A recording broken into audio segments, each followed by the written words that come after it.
গতকাল হাওড়ার পাঁচলায় সুচেতনা সংগঠনের উদ্যোগে নারী শক্তি সম্মান দিবস অনুষ্ঠিত হয়ে গেল। এই অনুষ্ঠানে উপস্থিত ছিলেন রাজ্যের পঞ্চায়েত মন্ত্রী দিলীপ ঘোষ। এই অনুষ্ঠানে বক্তব্য রাখতে গিয়ে তিনি বলেন, সমাজের অগ্রগতির জন্য নারীদের আর্থিক ও সামাজিকভাবে স্বনির্ভর হওয়া অত্যন্ত গুরুত্বপূর্ণ। তিনি শিক্ষা, কর্মসংস্থান এবং আত্মনির্ভরতার মাধ্যমে নারীদের এগিয়ে আসার আহ্বান জানান। পাশাপাশি তিনি বলেন, নারীদের সম্মান ও নিরাপত্তা নিশ্চিত করলেই একটি শক্তিশালী সমাজ গড়ে তোলা সম্ভব। তিনি আরও বলেন, এইসব স্বনির্ভর গোষ্ঠীগুলিকে আমাদের সরকার আগামী দিনে 40,000 কোটি টাকার অনুদান দেবে। অনুষ্ঠানে উপস্থিত ছিলেন বিভিন্ন সামাজিক সংগঠনের প্রতিনিধিরা এবং বিশিষ্ট ব্যক্তিত্ব এবং এলাকার বহু নারী। অনুষ্ঠানের আয়োজকরা জানান, সমাজে নারীদের অবদানকে স্বীকৃতি দিতেই এই বিশেষ অনুষ্ঠানের আয়োজন করা হয়েছে।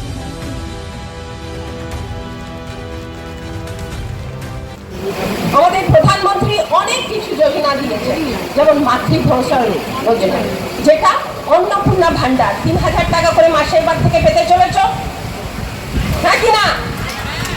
গ্রাজুয়েশনে আমাদের এইবার থেকে শুরু হয়ে যাবে 50,000 টাকা।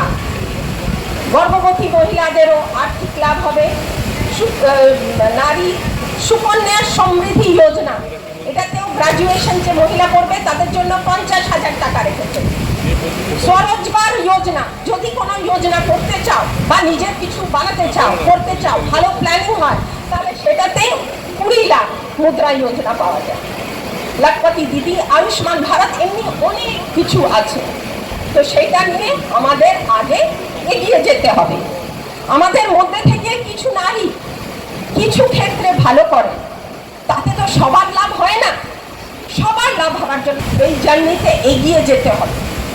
আগে এগিয়ে যেতে হবে, সবার মধ্যে কনফিডেন্স, আত্মশক্তি পাওয়া উচিত।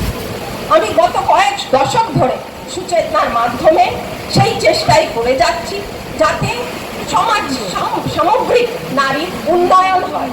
নারী শক্তি জিন্দাবাদ, নারী শক্তি, সুচেতনা স্বনির্ভর গোষ্ঠী জিন্দাবাদ।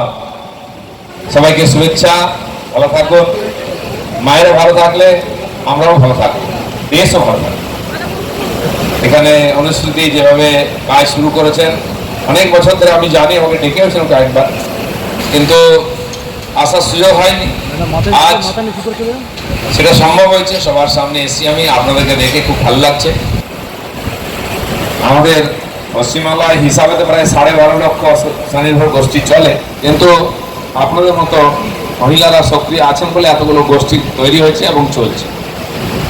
এবারে পঞ্চায়েত ডিপার্টমেন্ট থেকে আমরা আরো 1 লক্ষ গোষ্ঠী তৈরি করব এবং প্রায় 3-4 লক্ষ লাখপতি দিদি তৈরি করব, প্রায় 10 লক্ষ আরো তৈরি করব। মহিলারা সশক্তিকরণ, মহিলা স্বাবলম্বী হবেন তো পরিবার শক্তিশালী হবে, স্বাবলম্বী হবে, সন্তানরা শিক্ষিত হবে, সুস্থ হবে, সমাজ সংগঠিত হবে, সুস্থ হবে। তার থেকে আমরা ঠিক করেছি আরো 40,000 কোটি টাকা ব্যাংকের মাধ্যমে এই গোষ্ঠীগুলোকে লোন দেওয়া হবে। 40,000 কোটি, যেন প্রত্যেকটি সেলফ হেল্প গ্রুপ 3.5 লক্ষ টাকা করে লোন পাবেন এবছর। এটা সরকার সিদ্ধান্ত নিয়েছে। সেটা আরো গ্রুপও তৈরি করবো, আরো 1 লক্ষ আমরা তৈরি করবো, এটাও ঠিক করেছি। তো সুস্থ মহিলা, সুস্থ পরিবার, সুস্থ সমাজ, সুস্থ দেশ, সেই দৃষ্টিতে আমরা এগোচ্ছি।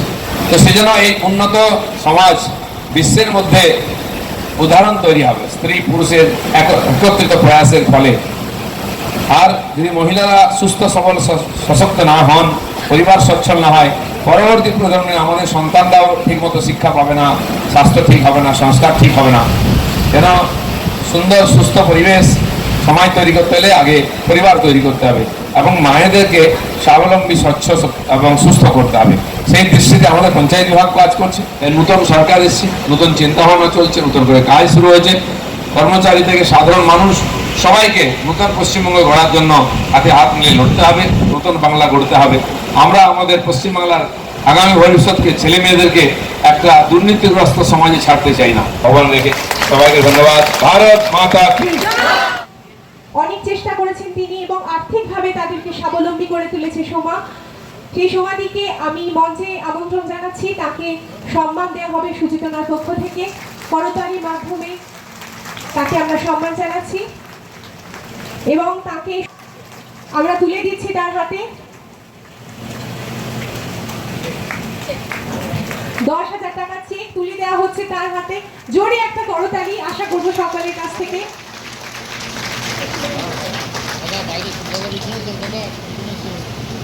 এই একটা আবেগ ঘন মুহূর্তে দিদির কাছ থেকে 2 লাইন আমি শুনে নেব। নারীদের জন্য আমি প্রত্যেকটা গ্রামে গঞ্জে গিয়ে গিয়ে কথা বলছি, স্বনির্ভর গোষ্ঠী তৈরি করছি, সেলফ হেল্প গ্রুপ। সেরকমভাবে আরও এটা করা উচিত। আর উনি আরেকটা জিনিস বললেন, এবারে সেলফ হেল্প গ্রুপের জন্য উনি 3.5 লাখ টাকা করে দিচ্ছেন। এটা একটা বিরাট জিনিস। উনি গ্রাম পঞ্চায়েত মিনিস্টার, উনি যদি বলছেন তার মানে এটার কত আগে নিচের দিকে, আমাদের পার্টির নিচের দিকটা এবার স্ট্রং হয়ে যাবে। মহিলাদের স্বনির্ভর করার জন্য আগামী দিনে আপনি আর কি উদ্যোগ নেবেন? দেখুন, আমার তো জরিশিল্পীর জন্য আমি কাজ করছি, তাদের মেশিন দেয়া, তাদের কাজ শেখানো, এবং এবারে তো আমাদের সরকার জরিশিল্পের জন্য আরও ভালোভাবে যেটা কিছু করা যায় সেটা আমি সব এখন কথা বলবো, তারপরে আগে যেমন হবে সেরকমভাবে করে যাব। আমি কাজ চালিয়ে যাব, আগে দেখা যাবে। মহিলাদের নিরাপত্তা নিয়ে দিলীপবাবু কিছু বললেন কি? এখন কিসের ভয়? উনি তো বলছেন এখন কিসের ভয়, আমাদের সরকার, পুলিশও আমাদের। তো মহিলাদের এখন স্বনির্ভর হয়ে নিজেদের কাজ, আমি তো এইটাও বলেছি যে নিজেদের যদি কোনো ট্যালেন্ট থাকে এখন সেটা নিয়ে এগো। আমাদের প্রধানমন্ত্রীও বলেছেন স্বনির্ভর হও, ভয় পেও না। এবারে ভয়ের আউট, ভরসা ইন, সেটাই তো হচ্ছে। আপনি কি মনে করছেন আপনার মতো এরকম প্রোগ্রাম সমস্ত গ্রামেই করা দরকার? একদম, যত করব তত মহিলাদের মধ্যে সেলফ কনফিডেন্স বাড়বে। এখন মহিলারা বাড়িতে বসেছিল, কিছুই করতো না, লক্ষ্মী ভাণ্ডারের জন্য ওয়েট করতো। এখন তো অন্নপূর্ণা ভাণ্ডার এসে গেছে 3,000 টাকা। তার সাথে সাথে মহিলা যদি কিছু করতে চায়, মুদ্রা যোজনা আছে। আগে এগুলো আমাদের বেঙ্গলে করতে দিত না। এখন আমাদের সরকার আসবেই মুদ্রা যোজনার জন্য। যদি কেউ কিছু করতে চায় আমি সেটা আগে এগিয়ে তাদের জন্য করব। যদি আপনার নাম আছে? আমার নাম অনুশ্রী মুখার্জি, আমার অর্গানাইজেশনের নাম সুচেতা।